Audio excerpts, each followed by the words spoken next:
Hey guys, welcome to Tools in 2, where we create tool reviews in 2 minutes or less to help your buying decision. Today we're looking at the Deeper Chirp portable sonar unit. Now this is meant for fishing, but you can use it for mapping lakes as well. I personally use it ice fishing. I've had this for about 2 seasons now. Pretty cool unit. It does a lot of neat features. You can basically replace a traditional flasher when you combine this and your phone for an ultralight setup. That alone, it makes it worthwhile for me.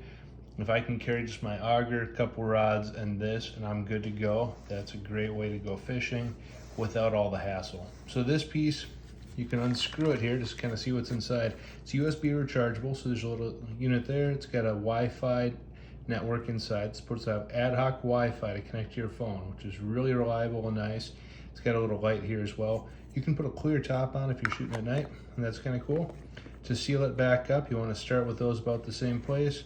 Screw it back in, and you got to screw real hard until they line up again.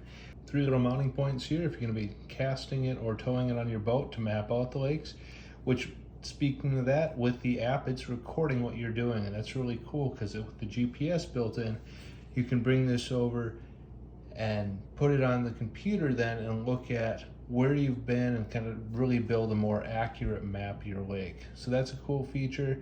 But really the best thing to me is just the size and versatility. The sonar on this is equal to some of the top units.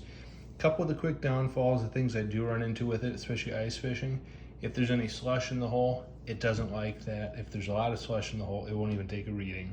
Where a traditional flasher, you're dropping that transducer below the slush, so that's a downfall. And then the other thing, because it's literally floating in the water and it turns on when it hits there, you have to reach in and grab it. So you do get your hands wet on occasion, so you get a little colder hands. But for the size and the convenience of this, I think it's worth it over the traditional transducer if you're going ultralight especially.